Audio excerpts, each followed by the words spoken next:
I had over $64,000 in student loan when I came to Canada 7 years ago.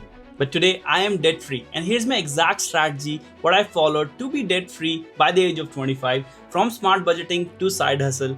Let's dive in. If you're new here, my name is Chaitanya Sharma. I'm an ex-recruiter from Government of Canada, and I have helped over 3,000 people land better jobs in Canada in the last 2 years. And the very first step in terms of paying off your student loan is by tracking every single dollar.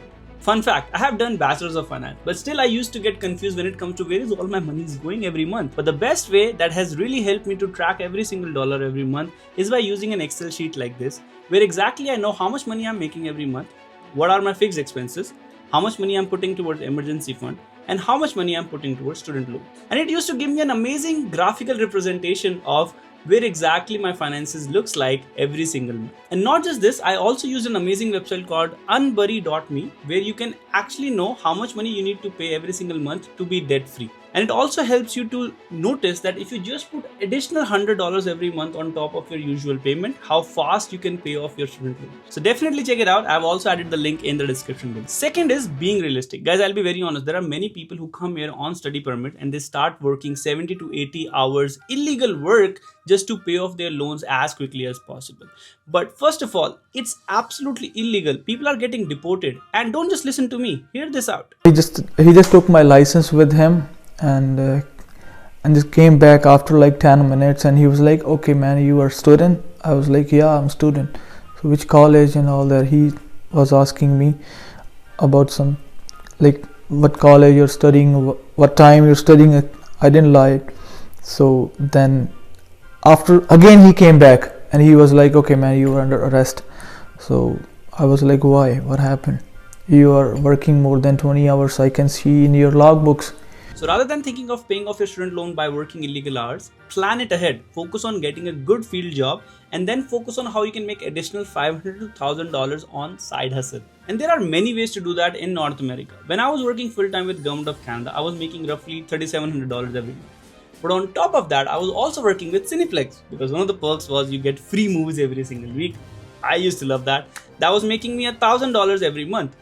And I was also teaching school kids using websites like TutorX and TutorOcean, where I was making anywhere between $250 to $400 every month, depending on how many hours are. So if you combine all that together, my monthly income was anywhere between $5,000 to $5,300. Plus, if you talk about my monthly expenses, number one, rent, I was only paying $800. I was living in the downtown of Ottawa. If you want to check out how I found that amazing deal, how I found that apartment, check out this video and learn about it. Second, my phone bill was between $75 to $100 every month, which I brought it down to $25 by using this amazing website called Fizz.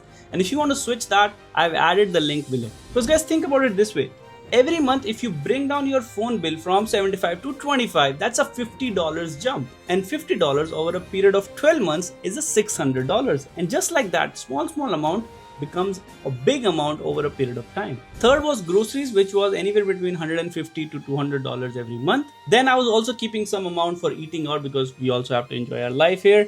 And on top of that, I was also putting $300 towards my emergency fund. So if you combine all that, my monthly fixed and variable expenses were anywhere between $2,000 to $2,200. And whatever was left, I was just focusing on putting everything towards student loan, because I wanted to get it done as quickly as possible without thinking about investments, crypto, nothing sort of that. Just focus on getting debt free first. And when I continuously did that for 1 year, I noticed that if I keep on doing this, it's going to take me anywhere between 6 years to 7 years to pay off my student loan, which is insane on a high interest rate. So what I also started doing is every month, because I did 4 years of bachelor's degree, I used to get a lot of tax credit and a big tax return, anywhere between $2,000 to $6,000 as well. Definitely consult a great accountant who can help you out with that, because I used to put all that money as a lump sum payment towards my loan. And that drastically brought down my time frame of paying off my student debt. Now, if you're wondering, Chaitanya, is it all worth it, man? Working full time, working part time, side hustle, paying more money, all tax credit. Well, it is certainly worth it, guys, because the day will be here when you will also be recording a video like this. Yo, this guy just came out of the Royal Bank of Canada. आ गए हैं आखिरी payment करके अपने loan की. How are we feeling, bro? Loan 7 साल बाद मुक्ता हुआ, खत्म. एक जर्नी थी, एक आज लगा है कुछ अचीव करा है. All thanks to MPM. Thanks to our immigrant family. Thanks to our MPM fam, yo. Cheers. So here are 3 takeaways that I learned from this whole journey. Number 1, student loans are a trap. Try to get away from it. Try to pay it off as quickly as possible because the interest will kill you. I myself have paid an additional $20,000 on top of my initial loan amount just in interest rate. And this is when I try to pay it off as quickly as possible. Second, being debt free is a real asset.